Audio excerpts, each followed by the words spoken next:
نحمده ونصلي على رسوله الكريم اما بعد قال الله تبارك وتعالى في القرآن المجيد يا أيها الذين آمنوا قوا أنفسكم وأهليكم نارا صدق اللہ العظیم۔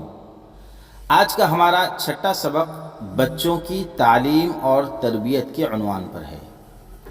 یہ بات ذہن میں رکھیں کہ بچوں کو دینی تعلیم دینا یا دین کا شوق اور جذبہ ان کے اندر پیدا کرنا، عمل کا شوق پیدا کرنا، یہ ساری چیزیں گھروں سے ہی ہو سکتی ہے، کیونکہ سب سے پہلا مدرسہ ان کا اپنا گھر ہے، ان کے ماں باپ کی گود ہے۔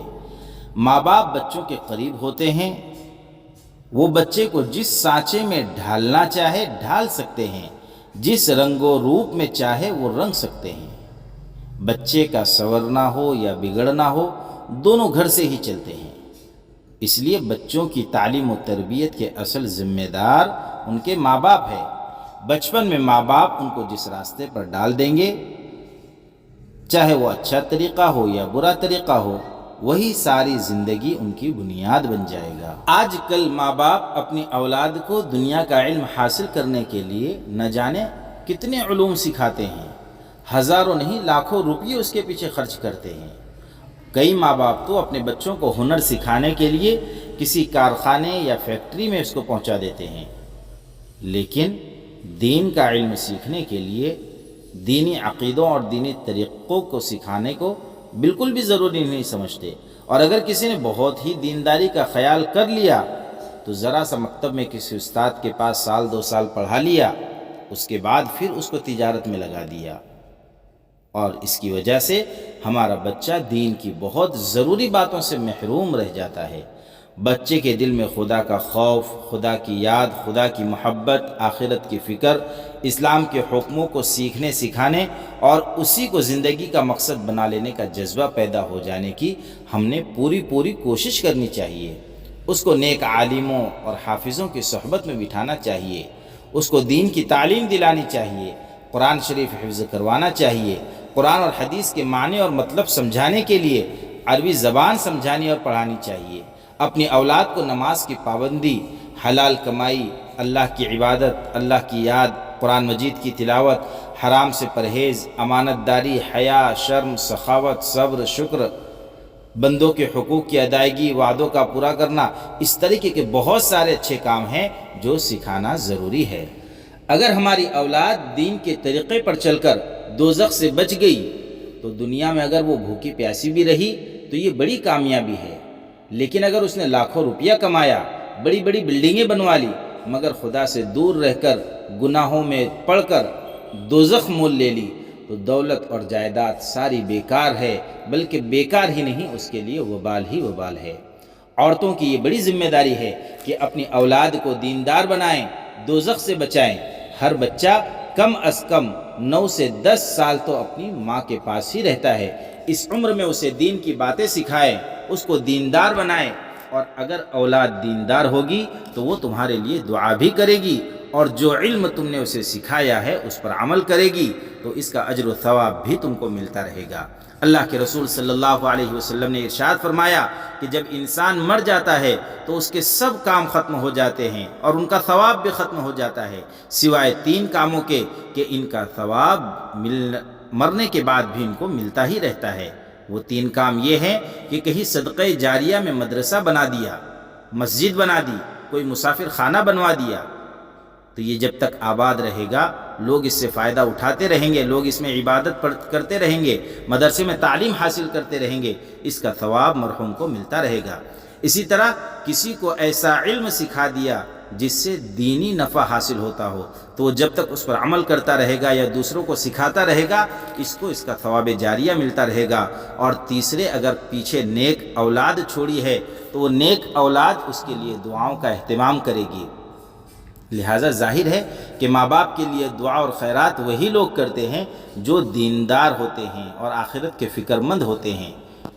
دین کے پھیلانے میں اللہ کے رسول صلی اللہ علیہ وسلم کے زمانے میں عورتوں کا بڑا حصہ تھا۔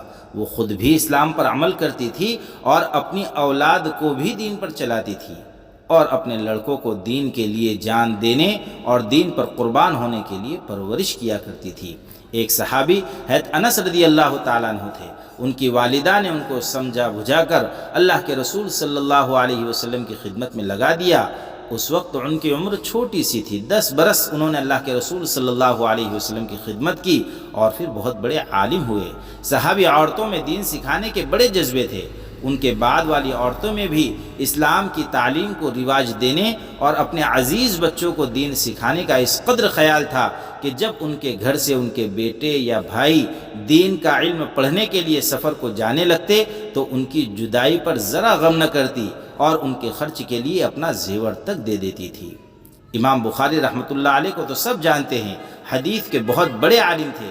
جب انہوں نے علم حاصل کرنے کے لیے سفر کرنے کا ارادہ کیا تو ان کی والدہ اور بہن نے خرچ کی ذمہ داری لے لی، اور ایک بہت بڑے عالم قاضی زادہ جو رومی گزرے ہیں، جب انہوں نے علم حاصل کرنے کے لیے سفر کا ارادہ کیا تو ان کی بہن نے اپنا بہت سارا زیور ان کے سامان میں چھپا کر رکھ دیا۔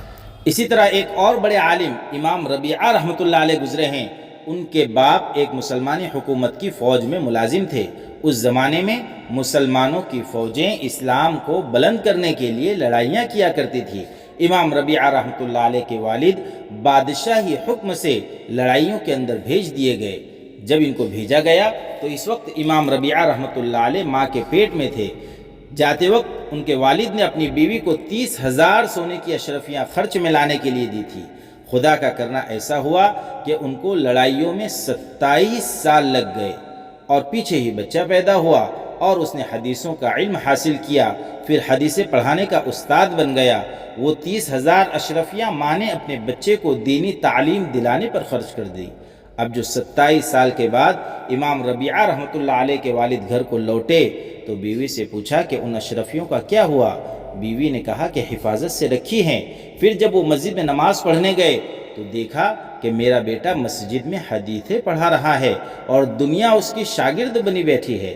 یہ ماجرا دیکھ کر خوشی سے پھولے نہ سمائے۔ جب گھر میں آئے تو بیوی سے پوچھا کہ 30,000 اشرفیاں کہاں ہیں؟ تو کہا کہ آپ پہلے یہ بتلائیے کہ 30,000 اشرفیاں اچھی ہے یا یہ نعمت بہتر ہے جو آپ مسجد میں دیکھ کر آئے؟ کہنے لگے کہ حدیثوں کے علم کے سامنے ان اشرفیوں کی کچھ بھی حقیقت نہیں۔ شوہر کا یہ جواب سن کر وہ کہنے لگی کہ وہ اشرفیاں میں نے اس نعمت کے حاصل کرنے میں خرچ کر ڈالی تھی۔ شوہر نہایت خوش ہو کر کہا کہ اللہ کی قسم تو نے تو وہ اشرفیاں ضائع نہیں کی بلکہ ان کو ذخیرہ آخرت بنا لیا۔ اسی طرح حضرت پیران پیر شیخ عبد القادر جیلانی رحمۃ اللہ علیہ کو کون نہیں جانتا۔ جب انہوں نے کم عمری میں علم حاصل کرنے کے لیے سفر کرنے کا ارادہ کیا تو ان کی والدہ نے 40 اشرفیاں ان کی اچکن کی آستین میں بغل کے پاس اس طرح سی دی کہ وہ بغل میں چھپ گئی۔ ان کے پاس صرف یہی اشرفیاں تھیں اور دوسرا کچھ بھی نہ تھا، اور شوہر بھی زندہ نہ تھے۔ ان کے دل میں دین کی بڑی قدر تھی۔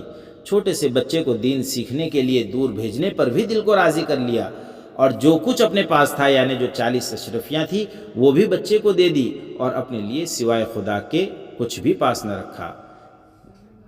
بچے کو جدا کرتے وقت نصیحت کی کہ بیٹا تم جب بھی بولنا سچ بولنا۔ شیخ عبد القادر جیلانی رحمۃ اللہ علیہ نے والدہ کی نصیحت گرہ سے باندھ لی اور گھر سے نکلے۔ ایک قافلے کے ساتھ شہر بغداد کا رخ کیا۔ راستے میں ڈاکو مل گئے جنہوں نے قافلے کو لوٹ لیا اور سارا سامان چھین لیا۔ ایک ڈاکو نے شیخ عبد القادر جیلانی رحمۃ اللہ علیہ کا بھی سامان چھین لیا اور پھر پوچھا کہ تمہارے پاس اور کیا ہے؟ انہوں نے جواب دیا کہ 40 اشرفیاں ہیں جو آستین میں سلی ہوئی ہے۔ یہ جو اب ڈاکو نے سنا تو سمجھا کہ لڑکا مذاق کر رہا ہے۔ کہنے لگا کیا مذاق کرتے ہو؟ حضرت شیخ نے فرمایا کہ میں مذاق نہیں کرتا، سچ کہتا ہوں کہ میرے پاس 40 اشرفیاں ہیں۔ ان کے بعد دوسرے ڈاکو سے سوال اور جواب ہوا۔ اس نے بھی اول تو ان کی بات کو مذاق سمجھا، پھر کچھ خیال آیا تو حضرت شیخ کو اپنے سردار کے پاس لے گیا۔ سردار سے گفتگو ہوئی، باتوں میں اس نے پوچھا کہ آپ کے پاس اشرفیاں کہاں ہیں؟ حضرت شیخ نے فرمایا کہ یہ آستین میں ہیں، سلی ہوئی ہے۔ ڈاکوؤں کے سردار نے کہا کہ تم عجیب سیدھے آدمی ہو، ایسی قیمتی چیزیں جو چھپی ہوئی ہے اس کو بھلا کوئی یوں بتلاتا ہے؟ حضرت شیخ نے فرمایا کہ مسلمان کو ہمیشہ سچ بولنا چاہیے۔ وہ کیا مسلمان جو جھوٹ بولے؟ حضرت شیخ کا یہ فرمانا تھا کہ اس سردار پر اس کا بہت اثر ہوا، شرمندگی سے اس نے سر جھکا لیا اور پھر اپنے تمام آدمیوں کے ساتھ جو ڈاکہ ڈالنے میں اس کے ساتھی تھے حضرت شیخ کے ہاتھ پر بیعت ہوئے اور تمام گناہوں سے توبہ کر لی اور سارا قافلے کا جو سامان لوٹا تھا وہ واپس کر دیا۔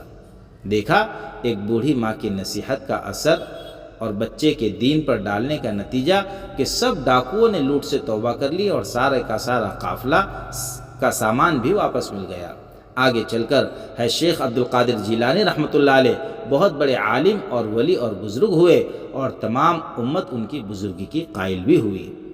لہٰذا آپ ان تمام واقعات سے غور کیجئے کہ والدہ کا رول بچوں کی تربیت میں بہت زیادہ اہم ہوتا ہے، لہٰذا ہماری ماؤں کو چاہیے، ہماری بہنوں کو چاہیے کہ وہ اپنے بچوں کی اچھی سے اچھی تربیت کرنے کی فکر کریں۔ اولاد کی تربیت کی دو قسم ہوتی ہے، ایک ظاہری تربیت اور ایک باطنی تربیت۔ ظاہری اعتبار سے تربیت میں اولاد کی ظاہری وضاقتہ، لباس، کھانے پینے، اٹھنے بیٹھنے، میل جول اور اس کے دوست احباب اور تعلقات اور وہ کس چیز میں مشغول رہتا ہے، ان ساری چیزوں پر نظر رکھنا یہ ظاہری تربیت ہے۔ بچوں کی صفائی کا دھیان رکھا جائے، اس کے کپڑے صاف ہے یا نہیں، ناخن دانت وغیرہ صاف ہے نہیں، یہ سارے امور ظاہری تربیت میں شمار ہوتے ہیں۔ اور اسی طرح ایک باطنی تربیت سے مراد وہ چیز ہے کہ اس کا عقیدہ صحیح ہو، اس کے اخلاق اچھے ہو، دینداری اس کے اندر ہو، اعمال کی پابندی ہو، یہ باطنی تربیت ہے۔ لہٰذا اولاد کی ظاہری اور باطنی دونوں قسم کی تربیت والدین کے ذمہ فرض ہے۔ ماں باپ کے دل میں اپنی اولاد کے لیے بے حد رحمت اور شفقت کا فطری جذبہ اور احساس پایا جاتا ہے، لیکن یہ احساس آپ کو اس پر مجبور نہ کریں کہ آپ اس کو نظر انداز کر دیں یا اس کو ڈھیل دے دیں اور وہ پھر بے پرواہ ہو جائے، نافرمان ہو جائے، فاسق اور فاجر بن جائے۔ لہٰذا والدین کو چاہیے اور خصوصاً ماں کا اس میں اہم کردار ہے کہ وہ اپنے بچوں کی تربیت پر، ظاہری اور باطنی دونوں قسم کی تربیت پر خوب باریکی کے ساتھ توجہ دی۔ حضرت علی رضی اللہ تعالیٰ عنہ فرماتے ہیں کہ اللہ کے رسول صلی اللہ علیہ وسلم نے ارشاد فرمایا کہ اپنے بچوں کو 3 باتیں سکھاؤ، نبی سے محبت کرنا سکھاؤ، نبی کے خاندان یعنی اہل بیت والوں سے محبت کرنا سکھاؤ، اور قرآن مجید کی تلاوت سکھلاؤ، اس لیے کہ قرآن کریم یاد کرنے والے اللہ کے عرش کے سائے میں انبیاء کے ساتھ اس دن میں ہوں گے جس دن اس کے سائے کے علاوہ اور کوئی سایہ نہ ہوگا۔ اللہ تبارک و تعالی ہمیں اپنے اولاد کی صحیح تربیت کرنے کی توفیق عطا فرمائے۔